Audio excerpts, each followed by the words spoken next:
8 de la mañana con 30 minutos. Nuevamente saludamos a quienes se van incorporando aquí a CNN Chile Radio en este martes 4 de febrero de este año 2025, cuando uno pensaba que febrero era un mes en calma. La economía se ha cargado de entregarnos noticias, y noticias de dulce y de agraz. Claro, agridulces, Maca, podríamos decir. ¿Cómo estás? Bien, tú. Nos reencontramos de nuevo, pero esta vez para hablar de las noticias económicas en esta edición AM de Agenda Económica. Y claro, ha habido noticias dulces y noticias no tan dulces también, y de hecho vamos a partir por las no tan dulces. ¿Por qué lo digo? Porque ayer, este día lunes, el ministro de Hacienda, Mario Marcel, fue invitado a Agenda Económica PM, estuvo en conversación con Nicolás Paut, y uno de los puntos en los que ahondó precisamente también fue el IMASEC, el sorpresivo IMASEC de 6,6% del mes de diciembre del año 2024, pero también fue consultado en particular por estas dudas, por estos cuestionamientos que han surgido a raíz de esta diferencia en el cálculo, más bien en la estimación de las distintas cifras fiscales, ¿no? Se había proyectado un déficit efectivo del fisco de alrededor de 1,9% para el año 2024, pero finalmente este déficit llegó al 2,9%. Y este es un punto más que no es menor, es súper relevante, y esta diferencia tan grande también ha acarreado críticas, cuestionamientos, no solamente al ministro de Hacienda, sino que también a la directora de presupuestos, Javiera Martínez, quien también ahí ha sido cuestionada precisamente por estas diferencias o por estos errores, los que han sido catalogados derechamente como errores en estas estimaciones. El ministro Marcel ayer explicó en extenso en Agenda Económica precisamente parte de las razones por las cuales se había caído quizás en estas cifras, ¿no? Él decía, por una parte, que este déficit de 1,9% se proyectó cuando se estaba discutiendo la ley de presupuesto del año 2024, esto es cerca de octubre del año 2023, decía él. Han pasado durante el resto de los meses distintas cosas, por ejemplo, en abril o en mayo del año 2024 notaron también esta diferencia importante en la recaudación a raíz del impuesto a la renta, de la operación renta. Habían tenido también esa diferencia en recaudación, que se había estimado por una parte un monto en específico, pero finalmente se consiguió otro que estaba fuera de lo presupuestado, más negativo de lo estimado, y que fue una diferencia cercana del orden de los 4.000 millones de dólares, explicaba el ministro. Eso por una parte. Por otra parte también decía que de manera simultánea habían ocurrido otro tipo de situaciones, por ejemplo los precios del litio, que también en un momento ahí generaron bastante expectación, pero eso sí, más que hay que recordar que se había adelantado que eso iba a ser un efecto transitorio, se había dicho en su momento, pero de todas maneras se hicieron ahí cálculos también en torno a eso. Los precios bajaron adicionalmente a lo que ya había caído durante el año 2023. El 2024 vuelve a caer, entonces los ingresos del litio finalmente terminan bajando y cayendo por más de 1.000 millones de dólares, explicaba también el ministro de Hacienda ahí. Todos estos factores van sumando también para quizás explicar también este error en esta estimación. Entonces él decía que finalmente, sumando todas estas cifras, eran 5.000 millones de dólares menos de ingresos los que se habían también obtenido durante el año, y que se intentó compensar a raíz de otro tipo por otros medios, decía él. Por ejemplo, se había logrado recaudar a través del IVA, del impuesto al valor agregado, 800 millones de dólares más, que no estaba presupuestado. Entonces se estaba intentando también hacer una especie de ajuste con esos valores, y también hubo un ajuste en los gastos importantes por parte del gobierno. Entonces él decía, la mitad de estos menores ingresos se logró compensar finalmente, pero hubo otra parte que no, y esa parte que no entonces hace esta diferencia en esta estimación. Él decía también ahí entonces, explicaba parte de esta diferencia, y también decía que no solo no se va a pasar, por ejemplo, en cuanto a la deuda pública, que también cerró un poco más de lo presupuestado, en 42% del PIB estimado para el año. Él decía ayer, no solo no vamos a pasar al 45%, sino que también no queremos pasar del 42%, claro. Decía él, y básicamente lo aseguró. De hecho decía, yo puedo asegurar que eso no, o quiero asegurar que eso no va a pasar. Y también atribuía gran parte del efecto directamente a lo que tiene que ver con la deuda pública, al tipo de cambio, a todo lo que influía también ahí con las estimaciones y cómo ha ido comportándose el tipo de cambio, cómo esto afectó también a esas proyecciones. Pasemos a escuchar entonces, Maca, y a todos quienes nos ven y nos escuchan a esta hora, parte de las declaraciones y de esa explicación que entregó el ministro de Hacienda, Mario Marcel, ayer acá en Agenda Económica PM. Yo puedo asegurar, no solo es que no vamos a sobrepasar el 45%, lo que no queremos es sobrepasar el 42%, porque esta cifra de 42,3% en realidad toda la diferencia con la proyección anterior que teníamos es todo tipo de cambio. Dólar. Claro, porque ¿cierto? Hay una parte importante de la deuda que se emite en dólares o moneda extranjera, se convierte a peso y ahí se calcula la relación con el PIB. Entonces, y eso se hace con el tipo de cambio de diciembre de cada año. Ahí explicaba el ministro de Hacienda, Mario Marcel, parte de esta diferencia, o más bien enfocado precisamente en este caso a lo que tiene que ver con la deuda pública, que también fueron cifras que se conocieron este viernes una vez que la Dirección de Presupuestos entrega este informe y da a conocer finalmente el balance del año 2024 en materia fiscal. Otro punto también que fue por el cual fue consultado precisamente el ministro Maca tiene que ver con el rol de la directora de Presupuestos, Javiera Martínez. Se le preguntó directamente al ministro de Hacienda y se le había preguntado también durante la jornada si es que él iba a apoyar su permanencia básicamente en el cargo. También respondió sobre eso la jornada de este lunes en Agenda Económica. Te invito a que pasemos a revisar esas declaraciones. Mire, no hay nadie que haya estado más dedicado a tratar de reequilibrar las finanzas públicas, compensar esa caída de ingresos como la directora de presupuestos. Ella la que ha estado metida de cabeza desde mediados de este año en desentrañar qué es lo que estaba pasando con los cálculos de ingresos. Ahora está trabajando con una misión del Fondo Monetario para actualizar las estimaciones de ingresos, de manera que en términos de dedicación y compromiso para retomar o devolver las finanzas públicas a la trayectoria a la cual se comprometió este gobierno, creo que no hay nadie que tenga una dedicación o compromiso mayor que Javiera Martínez. Ahí entonces también las palabras del titular de la cartera de Hacienda, Mario Marcel, en relación precisamente a los cuestionamientos que han surgido a la figura de la directora de presupuestos, precisamente a raíz también de estas estimaciones y de las cifras finales, ¿no?, que distaron mucho de las estimaciones que había hecho también el gobierno en su momento. Otra de las personas que también tuvo palabras para esta situación en particular fue la presidenta de la CPC, Susana Jiménez, quien también estuvo ayer en conversación con CNN Chile, en específico con CNN Prime. También se le consultó por esta situación y ella decía que un error en este cálculo no podía ser minimizado, que era bien relevante también tener en cuenta la magnitud de esas diferencias y que también, por cierto, era algo que preocupaba al sector que ella representa. Pasemos a revisar entonces también parte de las declaraciones de la presidenta de la CPC, Susana Jiménez. Un error de cálculo que es casi más del 50% de error, ¿no? Así que es preocupante porque nosotros tenemos una institucionalidad sólida, una regla fiscal que tratamos de seguir con seriedad y por supuesto estos errores de cálculos preocupan, sobre todo que venían siendo alertados hace bastante tiempo, a pesar de lo cual en el informe financiero que se dio a conocer septiembre-octubre del año pasado se mantenían estimaciones de un déficit de 2%. El que sea un 2,9 habla de una desviación, tal como tú dices, de 3.000 millones de dólares, no es menor, porque había una sobreestimación sistemática de los ingresos. La verdad es que nos preocupa y esperamos que se tomen las medidas que no son otras, que va a haber que eficientar el gasto público. Es una necesidad ya imperiosa y urgente. La verdad es que no podemos minimizar errores de estimación y aumentos de deuda sostenida como las que hemos estado viendo. Ahí escuchábamos entonces también la postura de la presidenta de la CPC, Susana Jiménez, decía una sobreestimación de los ingresos, que no se podía minimizar también esa situación y que también esperaban las medidas que se puedan tomar para ir también haciendo esas compensaciones de las que también hablaba el ministro. Acá se habla también del ajuste al gasto público, hay que ver también cómo va desarrollándose todo ese tema en las próximas jornadas, en los próximos meses. Claro, porque la curva de la deuda va así, pues va hacia la... Claro que sí, y también ahí, por cierto, también el ministro decía, nosotros nos comprometemos al menos en cuanto a la deuda, que no crezca más, mantenernos ahí, y era como el compromiso que también él daba a conocer o que más bien reafirmaba. Vamos a cambiar de tema, Maca, pero nos quedamos con los mismos actores que ya acabamos de ver también en pantalla, pero vamos a hablar del impuesto a la renta.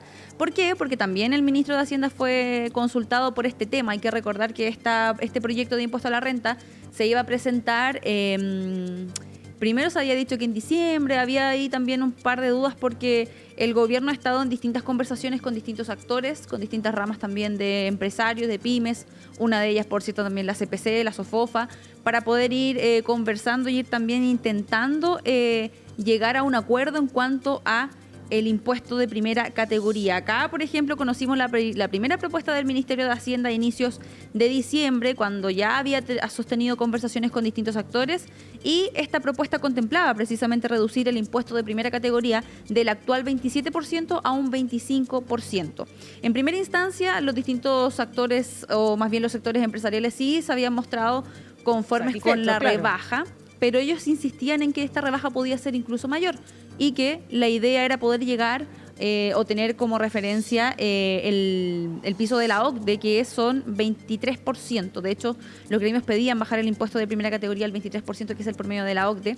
Y ahí también estaba un poco este tira y afloja en las conversaciones, en que si es que se podía o no, qué era lo que había que sacrificar o no. Bueno, ayer se le consultó al ministro Mario Marcel también por esta discusión, porque sabemos que la reforma previsional se tomó completamente la agenda en los últimos meses del año 2024, así que ahora, de vuelta del receso legislativo, son distintos los proyectos que se van a volver a tocar y que se van a también a conversar. Uno de ellos, por cierto, la reforma del impuesto a la renta, y se le preguntaba precisamente por este punto al ministro. Él decía también ahí que había espacio quizás para más conversaciones y quizás para llegar al tope, al punto de referencia que decía también por parte de la OCDE. Acá él decía que podía incluso conversarse en cuanto podía bajarse, que podía ser 24%, pero no dio nada por sentado, solamente dio indicios de lo que podía ser también estas conversaciones y en lo que está también el debate actualmente. Pasemos a revisar parte de las declaraciones del ministro Marcel en torno a la reforma del impuesto a la renta.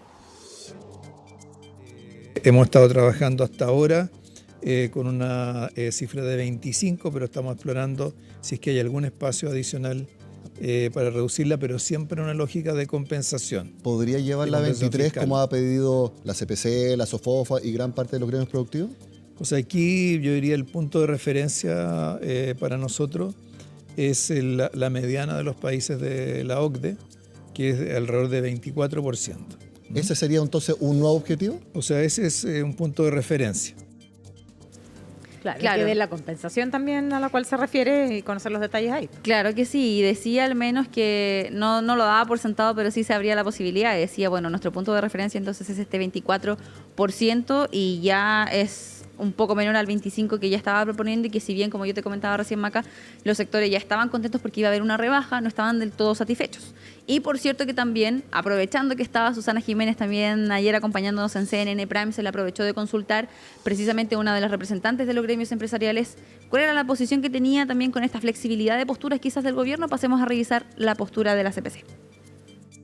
Desde CPC y sus ramas hemos abogado desde hace bastante tiempo porque hay una convicción, y veo que es transversal, de que la tasa de impuestos a las empresas en Chile es muy alta.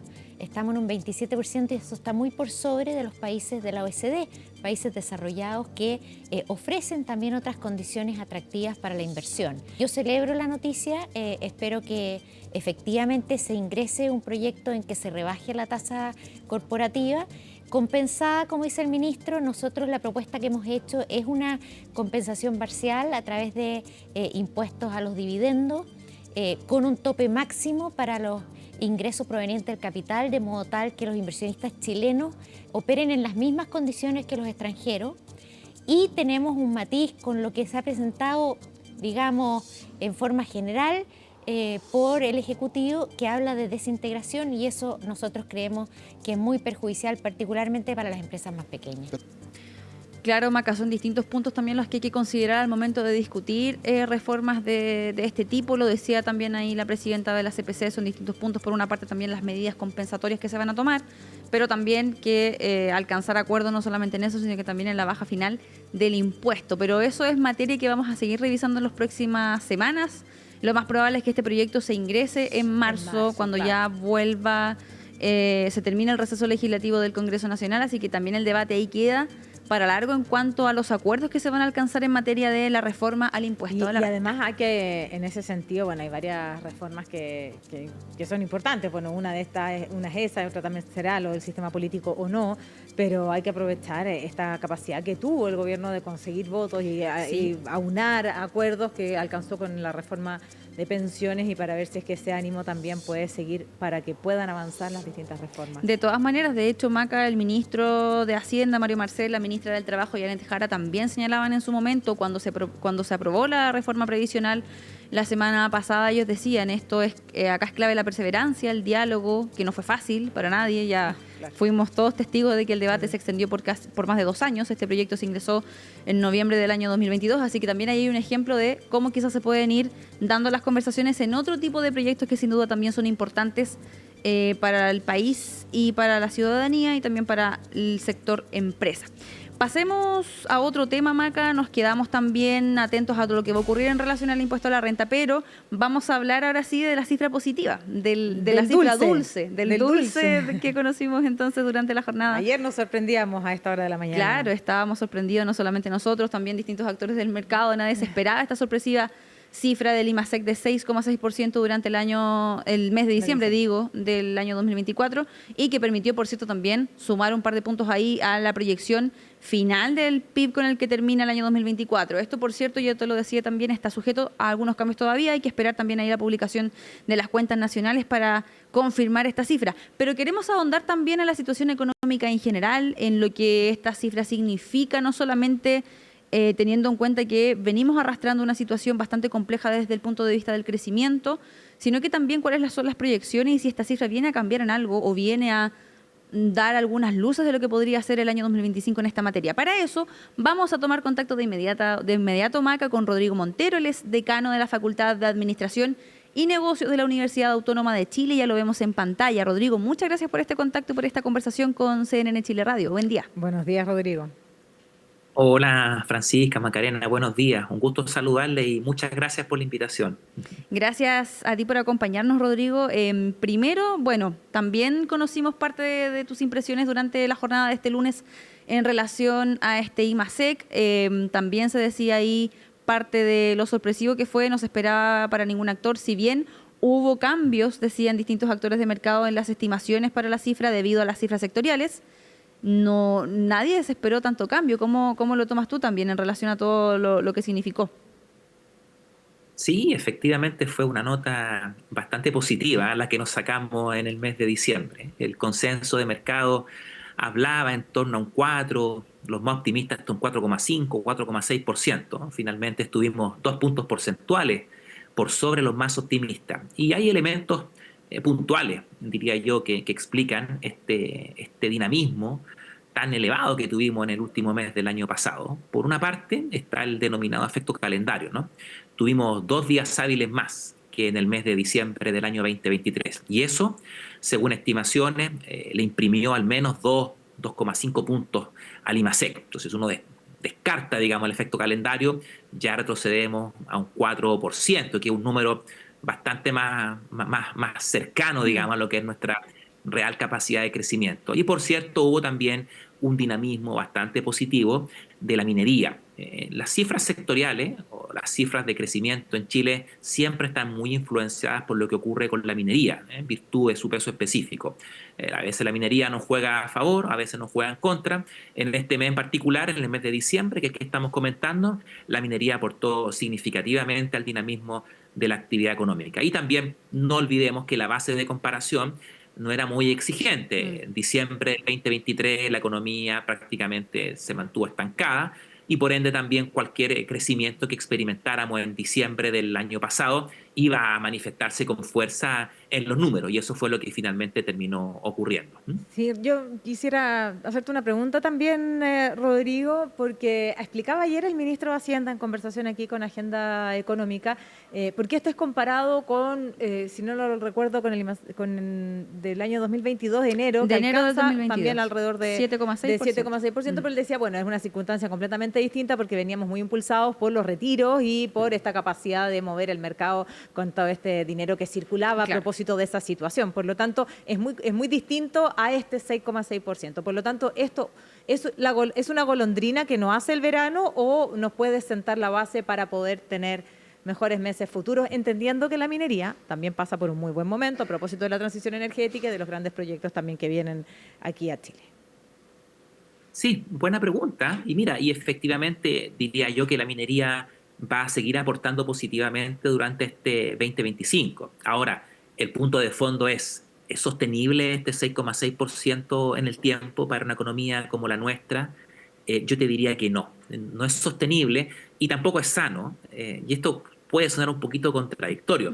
Ocurre lo siguiente, la capacidad de crecimiento tendencial de la economía chilena, es decir, ese crecimiento saludable que nos permite crecer sin grandes preocupaciones y sin acumular desequilibrios, sin generar presiones inflacionarias, hoy día está situada en torno a un 2%. Y eso no lo digo yo, lo dicen los mismos expertos que convoca año a año la Dirección de Presupuesto al momento de elaborar su proyecto de ley de presupuesto. Chile tiene una capacidad de crecer y esta se sitúa en torno a un 2%. ¿Qué pasa si nosotros nos empeñamos en crecer más que esa cifra? Bueno, vamos a empezar a tener problemas. Por ejemplo, vamos a empezar a generar seguramente algunos déficits en cuenta corriente, van a empezar a incubarse presiones inflacionarias más allá de las debidas. De hecho, si ustedes hacen un poquito de memoria, la semana pasada, el Banco Central, en su última reunión de política monetaria, ya nos advirtió que los riesgos inflacionarios habían aumentado en nuestra economía. Y por eso mismo el banco inició una pausa en su proceso de relajación monetaria y para muchos esa pausa se va a extender durante todo el 2025. Por lo tanto, ya hoy día el Banco Central está mirando con preocupación qué está pasando con la inflación. Y si nosotros nos empeñamos en mantener cifras de crecimiento por sobre el 2%, pues bien, esas presiones inflacionarias van a ir haciéndose cada vez más fuertes y eventualmente no podríamos incluso descartar alzas en la tasa de interés. Entonces, aunque suena bien el 6,6, la verdad es que lamentablemente, en virtud de nuestro fundamental hoy día para la economía nacional, no tenemos la capacidad para sostener este crecimiento. Esto es como que yo tuviera un motor de 3.000 centímetros cúbicos, ¿verdad? Y ese motor me permite andar a cierta velocidad. Si yo acelero más de lo que ese motor me permite, pues eventualmente puedo terminar fundiéndolo. Algo similar ocurre acá. La economía tiene una capacidad para crecer y no podemos excedernos más allá de esa capacidad por un periodo sistemático en el tiempo. El ejemplo propio de un académico, ¿eh? De hecho, tú también mencionabas ahí, Rodrigo, parte de algunos riesgos quizás inflacionarios que pueden ser también a causa de este mayor crecimiento y quizás un poco más fuerte o más de proporciones mucho más grandes a los que estamos acostumbrados al menos en este momento. Y de hecho también hacías alusión a lo que había mencionado el Banco Central durante la semana pasada en la primera reunión de política monetaria del año, en el que además de tener en cuenta, por ejemplo, las incertidumbres de carácter internacional, con el arribo nuevamente a la Casa Blanca de Donald Trump, también se mencionaban factores locales y también precisamente vinculados a la inflación. ¿Cuáles son, por ejemplo, Rodrigo, quizás algunos de esos riesgos inflacionarios que podrían notarse con un poco más de potencia si es que, por ejemplo, el crecimiento siguiera en esta senda? Se ha descartado por varios sectores, eso sí. De hecho, se anticipa que el próximo IMASEC igual sea alto, pero no en las mismas proporciones porque hay factores estacionales que afectaron a este. Pero en el caso de que así ocurriera o que tuviéramos quizás otros incrementos importantes que no estén previstos, ¿cuáles serían esos factores inflacionarios que podrían afectarnos? Sí, mira, es una excelente pregunta. Nosotros el año pasado finalizamos con una inflación de 4,5%, que fue exactamente lo que el Banco Central había proyectado en su informe de política monetaria. Muy bien.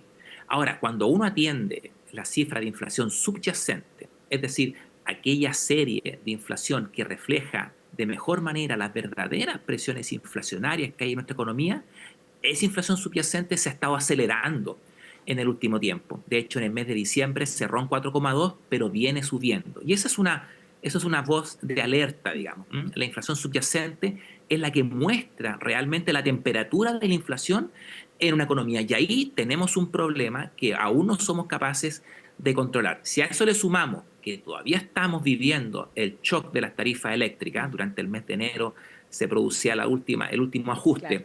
Si le sumamos el aumento que ha tenido también el valor del dólar en nuestro país, que se va a traspasar a benzina, ya hemos visto el incremento en los precios de los combustibles. Si además a eso le sumamos la guerra comercial que de alguna forma se está desatando, distintos países ya anunciando aumentos en aranceles, eso también significa mayores precios y mayores precios de importación. Por ende, hay una serie de elementos que le dicen al Banco Central: no es razonable, no es prudente que yo siga bajando la tasa de interés cuando tengo tantos cabos sueltos, tantas variables que yo no controlo, porque el Banco Central, por más que suba la tasa, eso no va a hacer bajar el precio del combustible. Por más que suba la tasa, eso no va a hacer que los aranceles bajen, ¿verdad? Entonces, la presión inflacionaria que viene desde afuera es muy relevante y, por lo tanto, lo más sensato por ahora es una larga pausa para esperar cómo decantan todas estas presiones, porque recordemos que si bien el año pasado el Banco Central cerró la inflación con 4,5, que es lo que él había esperado, estamos un 1,5 puntos por sobre la meta del Banco Central, que es de un 3%. Y ya llevamos bastante tiempo por sobre el 3%. Por ende, no podemos seguir, como así se dice, chuteando la pelota para adelante. En algún momento necesitamos converger a ese 3%, porque también está en juego la reputación y la credibilidad del ente rector. De todas maneras, Rodrigo. Rodrigo, para ir cerrando, también me gustaría preguntarte precisamente por proyecciones, más que nada del crecimiento para el año 2025, porque ya lo decíamos, este IMASEC sorpresivo que dejó a todos un poco boquiabierto de 6,6% del mes de diciembre, también tuvo algunos factores bastante específicos que decía el ministro de Hacienda ayer, quizás se puedan repetir para enero, por ejemplo, en el caso de la exportación de fruta, de la cereza, pero no de la misma magnitud en la que ocurrió en diciembre, porque es la temporada y eso suele también ocurrir así. China es el principal comprador también, pasó el año nuevo chino, son cosas más bien específicas. Pero, ¿qué es lo que queda de aquí para mirar de ahora en adelante? El ministro también decía, Rodrigo, que este 2,5% consolidado del año 2024 es un buen punto de partida. Pero ¿cómo se ve más adelante o cómo se puede proyectar también precisamente teniendo en cuenta quizás este nuevo punto de partida que no era muy esperado por muchos? Es un muy buen punto de partida, sin duda. De hecho, eso nos va a ayudar a esperar también un IMASEC para el mes de enero en torno a 2,5, 3%, lo cual es una buena cifra. Entonces estamos partiendo bien el año. Ahora, uno no tiene que sobrereaccionar a los datos, ¿verdad? Es un dato puntual. Así como no tenemos que deprimirnos profundamente cuando el dato no está en línea con lo que esperábamos, tampoco podemos estar exuberantes de alegría cuando el dato está por sobre lo que esperábamos. La verdad es que la economía chilena, como comentaba anteriormente, tiene una cierta capacidad de crecimiento. Y ese crecimiento en el 2025 nuevamente va a estar presente y es en torno a un 2,2%. No debiésemos esperar un valor significativamente distinto de eso. Si volviéramos a crecer a una tasa mayor, al 2,2%, eso significa que de alguna forma estamos acumulando ciertos desequilibrios en la economía y estamos generando un problema en otro lado. Por ende, lo más razonable es que la economía durante el 2025 vuelva a exhibir un crecimiento en torno al 2%. Por cierto, el entorno externo va a ser menos benigno de lo que fue el 2024. Recordemos que el 2024, si bien crecimos un 2,5%, pero no tuvimos catástrofes naturales, no tuvimos terremotos, no tuvimos pandemia, no tuvimos guerra comercial, no tuvimos pandemia. Fue un año bastante normal dentro de todo. El 2025 se ve menos halagüeño. Al menos vamos a tener una guerra comercial que ya está en ciernes. Por ende, yo sería cauto, no suele reaccionar al 6,6% y diría que lo más probable es que crezcamos en torno a un 2%.